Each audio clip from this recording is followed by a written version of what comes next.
Hi, you have arrived to Little Victories, a video game podcast where we celebrate every win, no matter how small. Today, I had the pleasure to talk with Alex Kanaris, game developer and founder of studio Polygon Treehouse, about his career and his latest video game release, Mythwrecked, Ambrosia Island. Enjoy your stay. Yeah, well, first of all, Alex, I just want to say thank you. Thank you so much for making the time to speak with me about your career, about Mythwrecked, Ambrosia Island. I was just thinking, I feel like I have known you for quite a while, right, on social media, and I was quite interested into knowing like how far back we knew each other. So I went on Twitter, right, and I saw that I think it's in mid 2023, around July, is when we started connecting with each other, and I started writing about video games in at the start of 2023, actually. So, I always have been trying to give a focus to indie games.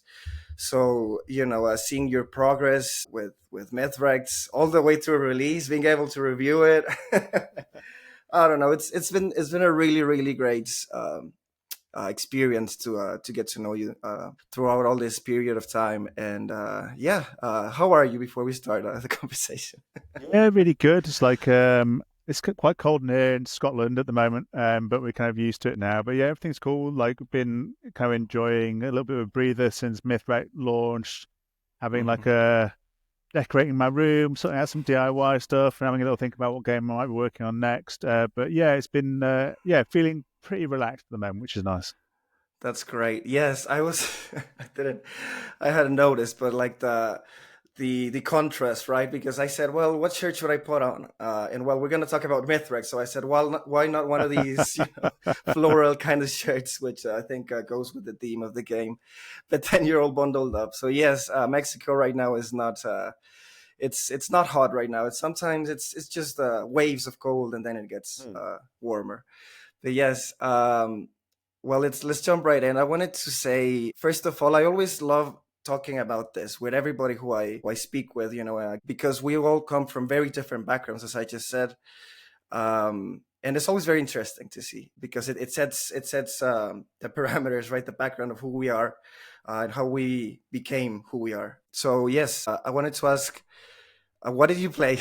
What games did you play when you were younger? Yeah, so actually, you probably see. So, like, I am quite old. So I'm like 44 now. I'm still a young soul, but Yeah. yes, I grew up playing like Acorn Electron was the first computer I had, and actually, you can see like behind me loads of kind of games from my youth there. But actually, around me, probably like the games that I played that really made me go, "Oh, you can tell stories in games," with the LucasArts games, like the Monkey Island games. I've got Mm-hmm. lots of art prints around, and I think for me, I started off on the games that I really enjoyed playing, games like the more kind of platformy, arcadey games. But when it came to like Monkey Island, it was like, oh wow, it's actually a story. It feels like a real world you were stepping into. So they were probably the real kind of light bulb moment when and I must have been about 10 years old. My brother coming back from his friend's house, and he was saying, I just played this game when I was a pirate, and I was talking to this old man on a hill. Then I walked down. I was like, and I thought he was lying because I couldn't really, perceive that could actually happen playing a video game. So yeah, those games Yeah. were really great. But I tend to like play all kinds of games. You can see lots of Super Nintendo games like Yeah. there as well, and A Link to the Past, yeah. yeah, and Secret of Mana, which is one of my favorites. Again, that was one that turned me on to just like the power of music in games as well. But yeah, I tend to my focus, I guess, if the games that we make is like non-violent narrative games. But I spent like a lot of time working also on the Killzone series, which obviously when I was my time at Sony, which is definitely not non-violent games. Yeah. I tend to like everything in life. Like variety is good, and it's good to take an interest of lots of different things and not to pigeonhole yourself. So I tend to play all Mhm. kinds of different things, from like really big games to like tiny indie games. So that's one of the things I love about making and playing video games is just so much variety. There's something there for everyone. Yes, yeah, definitely. What you just said about the music was before the interview. I was actually listening to the music of Mythwrecked. Please let me know if there's ever a vinyl, because now I collect vinyls and I Oh always wow. mellow out to them. And Mythwrecked's music, especially, is one that I quite vibed with. But yes, variety is the spice of life. I totally agree, and that's interesting. I love what you said about Monkey Island. I actually played Return to Monkey Island last year, which probably wasn't the smartest idea because I should have started right because it makes a lot of callbacks right Yeah. to the classic adventures. And but still, the narrative focus, the puns, the jokes, it's not all gameplay, but it also has something there to it as well. Hmm. Yeah, it was. I'm really glad they made that game. It was really nice to kind of revisit it, and I actually, yeah, we had a really fun time. And I think it was nice and quite brave. It was a bit of a departure, but it still felt like it had Yeah. a very strong link to those games as well. So yeah, nice to kind of have another farewell to Monkey Island. So Yeah, yeah, it was a nice farewell. And as a segue, you just said that you worked on the Killzone series, right? I know that you worked for 14 years, correct? On Sony's Cambridge studio. You yes. worked on Ghost Hunter. You worked on Killzone. You worked on Medieval. How did that came to be? How did the journey to become a game developer happen? So I think as I was growing up, I wanted to make comic books. And I used to Wow. read lots of Asterix and Tintin. I wasn't allowed to read American or USA comic books because they were like too. My parents thought they were too violent, right? And so I'd read like European comic books, and um, and so yeah, I always wanted to like. I always would draw comic books, like in my spare time growing up. And then I studied art. And then as I was like studying, this was like before university, had a year of like studying art at college, and like it was sculpture and fine art and painting. And then you're kind of looking and going like, okay, it's kind of cool, but it doesn't really look like there's any jobs here, and I kind of want to have a job. And so then I Yeah. looked at computer animation. And so basically, I went to study computer animation at the National Centre for Computer Animation, which is on the kind of opposite end of England to where I grew up, so right on the south coast in Bournemouth. Hmm. And that wasn't a game specific course. It was just computer animation, whether it's for games or for movies or for like commercials. Right. And that was a really great experience. So I studied for 3 years there. And in the final year, they have people from industry come and set the final year projects. And Hmm. one of the people came from Sony Cambridge, and that project was to design and skin and rig PS2 character, had to be the correct, hit all the budgets, texture budgets, polygon budgets, all that kind of thing. So it was a really Wow. nice challenge, and you had to be very efficient in those days. And then, so I did that project and absolutely loved it, and they loved it, and so they offered me a job when I left university to go and start work as a Yeah. junior in Cambridge. So I kind of went from Sheffield, where I grew up, down to Bournemouth, and then somewhere in the middle was Cambridge, and ended up there and started as a junior and working on PlayStation 2, and then worked on loads of different PlayStation games right the way up until the last game was for PSVR. Wow. And then yeah, so that was a really good experience, and especially learned a lot from a lot of people. I think, you always, I always like to, even though I'm a little bit older, I think it's really important to strive to keep on learning new things and have new experiences. And so, but yeah, I learned a huge amount. And even though like the Killzone games weren't necessarily like tonally where I would go like, oh, they're the games I really want to make. Hmm. Actually, the people who worked in those games were so talented. Their standards were so high. I Right. spent like a year and a half out in Amsterdam, and just learned an incredible. They were very generous and learned an incredible amount from them. And weirdly, that and a lot of those learnings we then take into making indie games, even though the style games are completely different, the art style is completely different. A lot of the principles of like how to build stuff and how to work smart and how to iterate on things are kind of are shared. So I Hmm. definitely stood as in good stead for going indie. That is amazing. Yes, yes, I was very interested in hearing that story because yes, Guerrilla are great. I'm glad that you work with them, and then you took the jump, the leap of faith. You created Polygon Treehouse, right, with Yeah. Tom, yeah, and then you started working as Polygon Treehouse, right, on Roki and now on Mythwrecked Ambrosia Island. How did this whole thing happen with Mythwrecked Ambrosia Island? I did listen into another one of your interviews that you made before that you have some Greek ancestry, right? Yeah.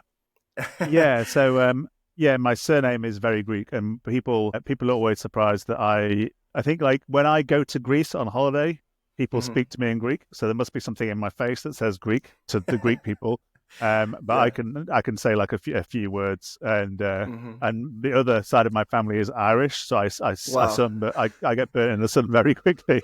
So and I also have like a ginger beard when it grows out. Yeah. But yeah, definitely there's some ancestry there, and I think the first game we made was kind of a homage to Scandinavian folklore, and so for the next game, like part of the genesis of the game came out of the COVID lockdowns where you couldn't travel anywhere or go on holiday or make new Right. friends or see people. So the idea of a game where you could go on a holiday, and I was trying to think where would I really like to go holiday when we were stuck in our tiny flat in Cambridge, which we were before we moved to Scotland. That's where we were in Cambridge.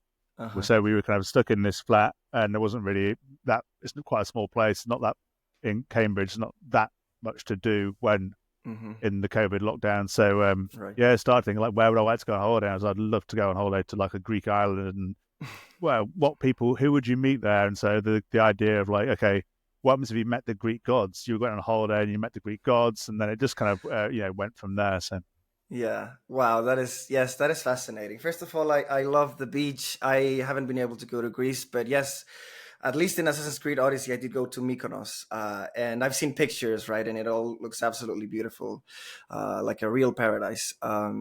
So yeah, that is very interesting. I wanted to ask you as well.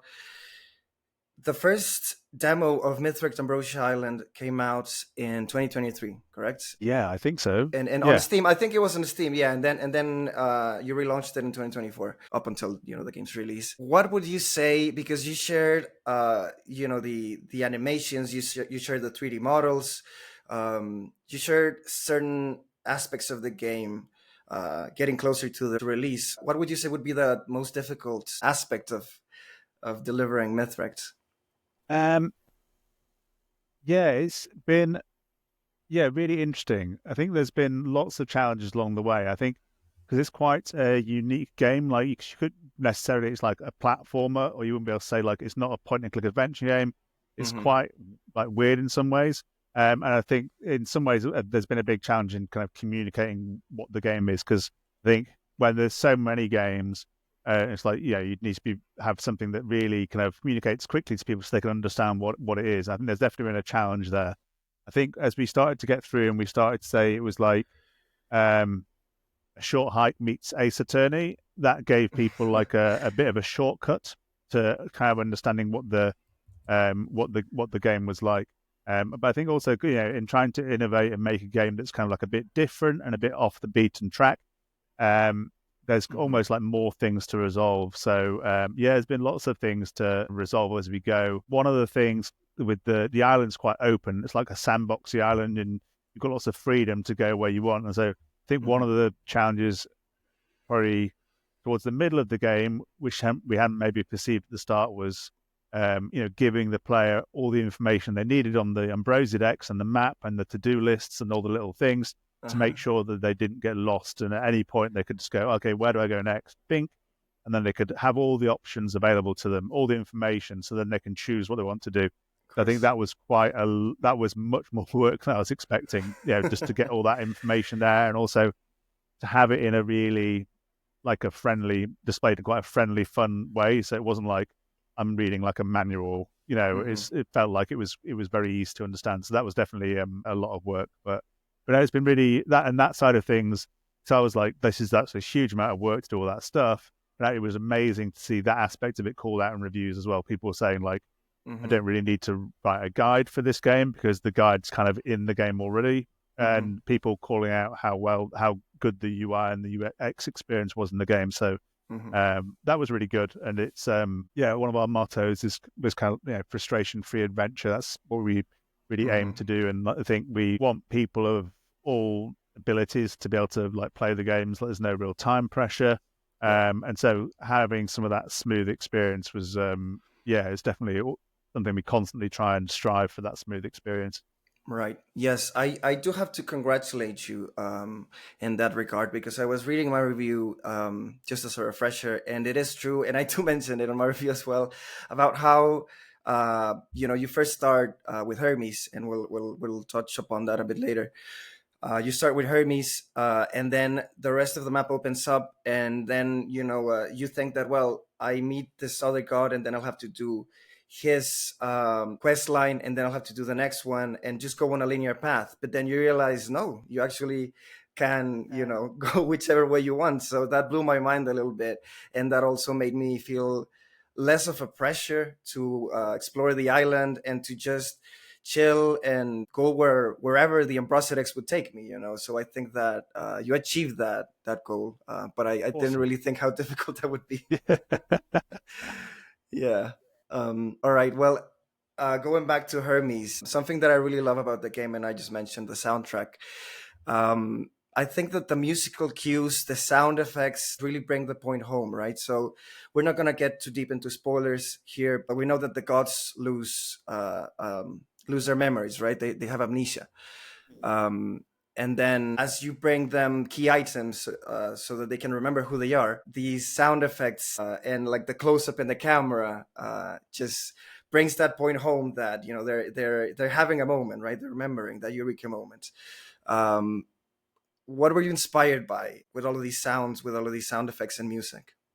Sure. So actually, like, I mean, obviously, I kind of was directing them, but Sergio, who's our sound designer, provided us with all the sounds, and Aether, who's the composer with the music. I think for that exact moment, I think, what did we call it? We had like we don't call it anything in the game, but I think we called it like a, like the flashback sting or something. But yeah, it's like these, Yeah. we wanted to really celebrate that moment and not launch straight into the memory. So we wanted to make it very clear that the god was remembering something, have the real kind of like, and just really celebrate that moment. I think for all the, there was a lot of commonality in how we approached the music and the sound design, and a lot of that was with like warm, natural sounds. So basically, we wanted to make sure that, like with the music, Aether was like, okay, I want to use lots of string instrument that feel quite informal, not too electronic, and so that then leached into the sound design. So a lot of the sounds are come from actual like percussion instruments or like pots and real things, but everything that feels quite warm but has a little bit of age to it. We have like we used to try and like define like high level statements, and I think like one for the Ambrosia Island was like magical technology. So this idea of mixing these things, but I think for all the UI sounds and a lot of the sounds around the world, we just want to feel quite warm, just like quite a warm thing to really reinforce the warmth of the game and sense of community. But yeah, that whole memory flashback, it was just about really kind of making it clear that this was a big thing that was happening. Because also you've done, you've gone and tracked down all these treasures using your kind of radar.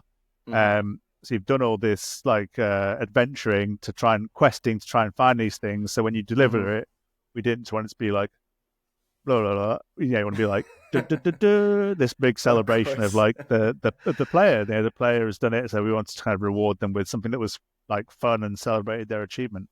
Right. Yes. My God, I'm so glad that you said that, because that's the name of this podcast, Little Victories, right? And that is actually the same idea, the same concept behind the name.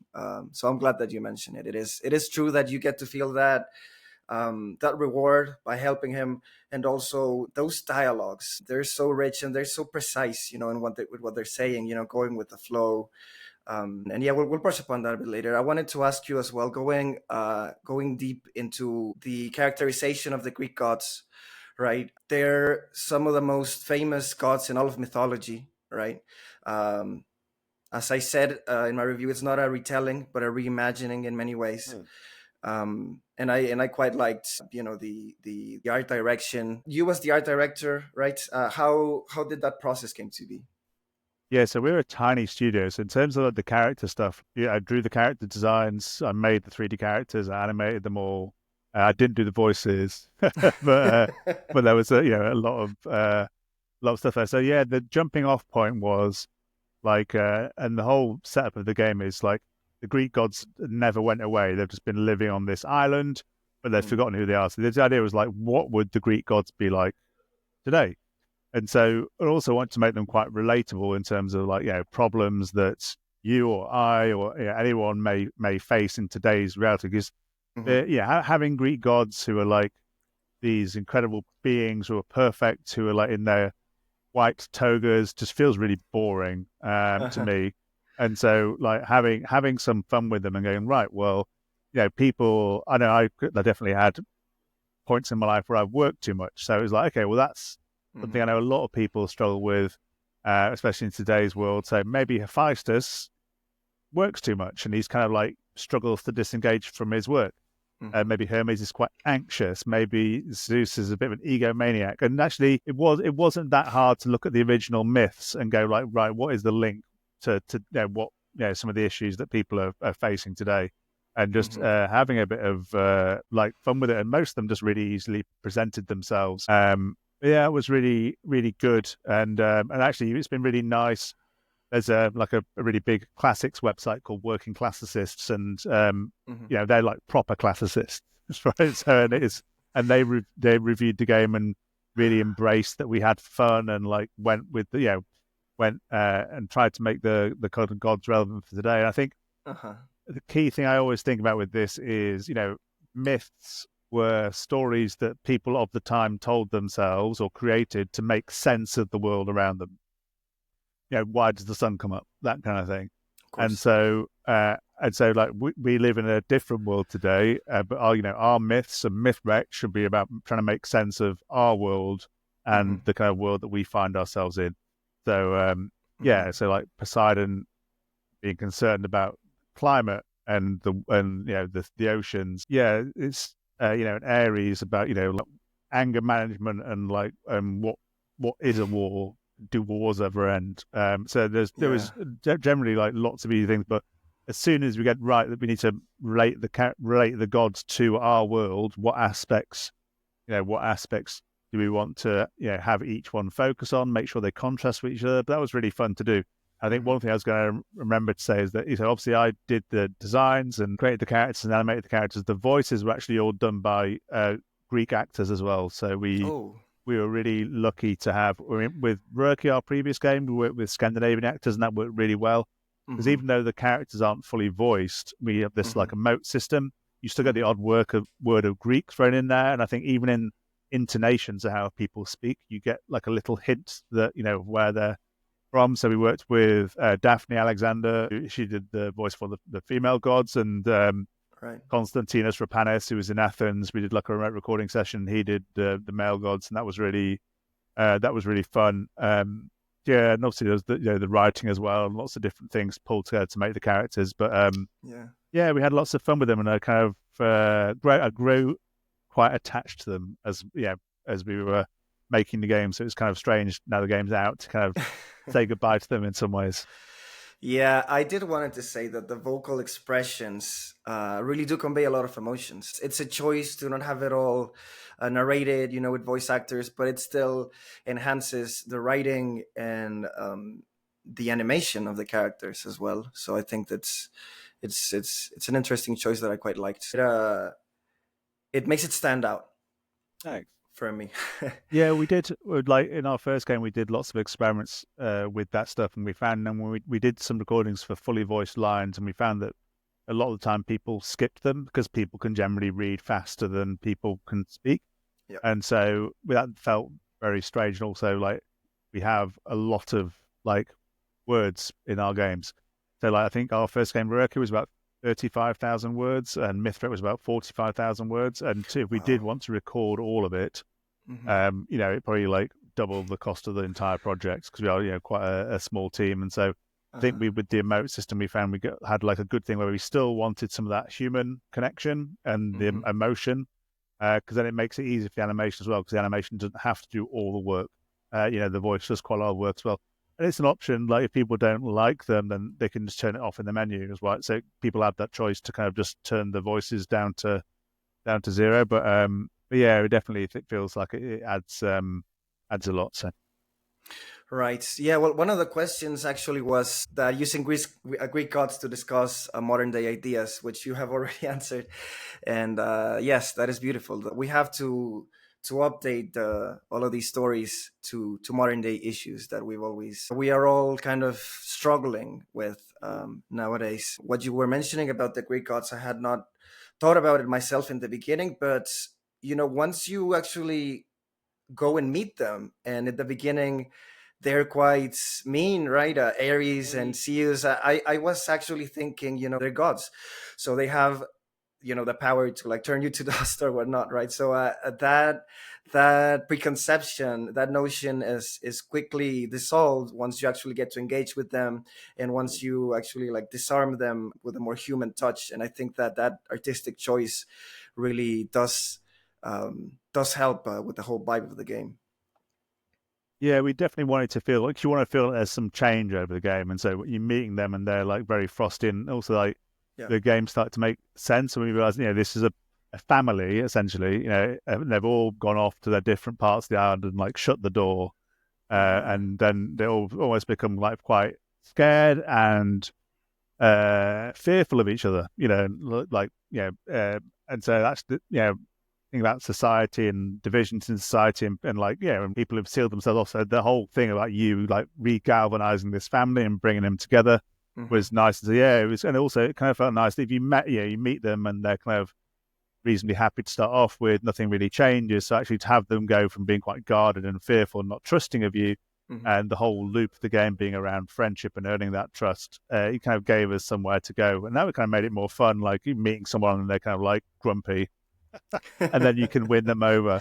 So that was it was nice, and I think that's the kind of thing. Like we really did a lot on our previous game, Rookie, with items and objects and how they can be carry quite a lot of emotional weight and a really great venue for telling stories.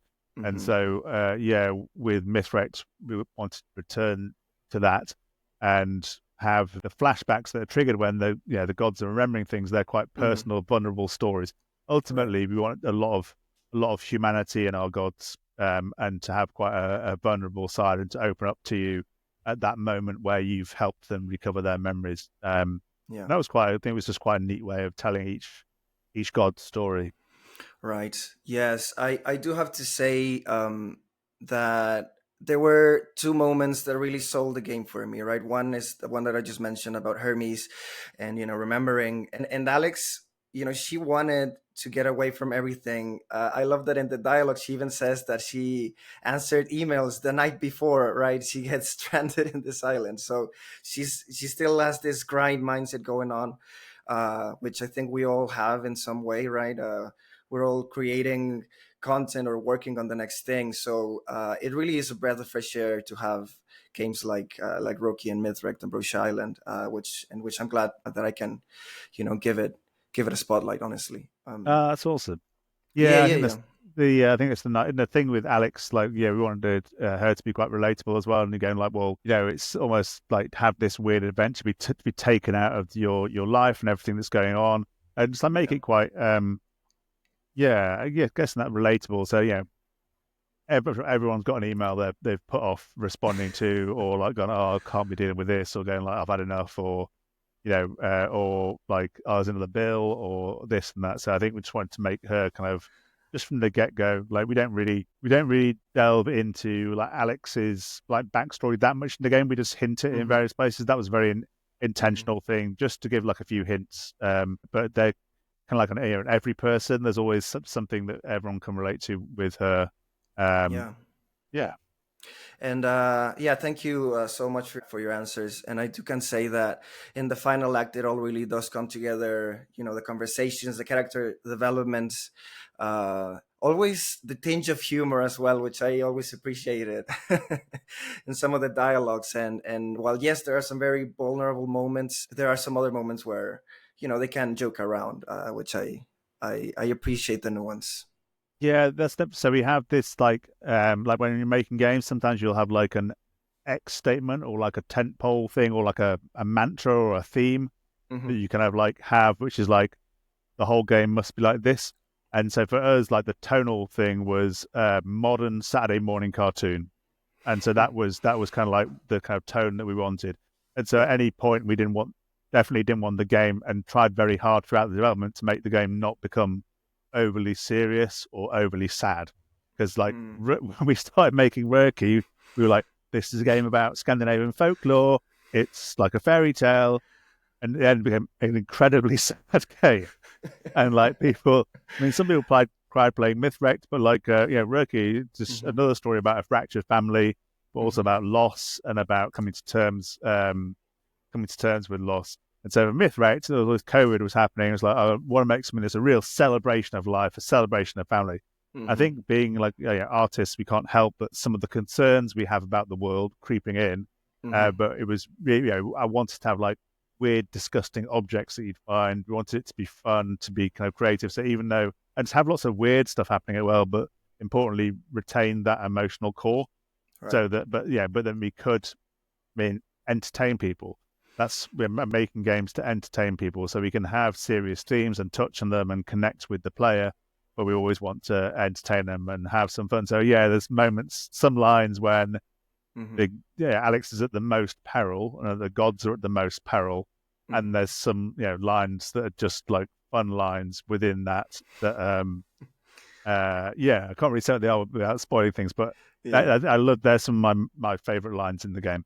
So. Right. Yes. Yes. I was remembering that some of the key items, right? Like Ares' kids' toys, right? And he gets all excited about that. He's this big macho man, and then he sees toys, and he gets all excited. Yeah, it's just these kinds of little things that really enhance the whole adventure. That I'm quite glad that I got to play and review as well. Yeah, there was we tried to have a lot of fun. I think there was some we tried to like make a few quite disgusting. So I think at one point there's like a set that make almost like a tonic for drinking the next day after partying too much. And that had like pickled peacock's eggs and like chilies and Yeah. like loads of disgusting things. And yeah, and it was just nice to have some like, we tried to theme them so they were kind of based around the Mediterranean, but it's just, yeah, it's nice to have fun with some of those things. Yeah, yeah, of course. So some lighthearted themes as well, not all doom and gloom, which I think Yeah. that in everybody's life right now is a welcome breath of fresh air. Absolutely.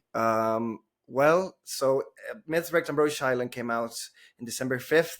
It's gonna come out soon for PlayStation. I'm really glad that we scheduled this interview after the announcement because I wouldn't have known otherwise. I Uh, am sure that I will stream it now that I am streaming as well. To give it more focus. But I wanted to ask you, Polygon wrote about it, Kotaku, many other outlets such as Eastern Gaming, myself. How do you feel about the reception of the game? yeah, it's been great. So we've done like posted on social media. Like I've been working on an accolades trailer that will be out at some point, and we've been like just like collating a lot of the reviews and like so the reviews are amazing. Like Hmm.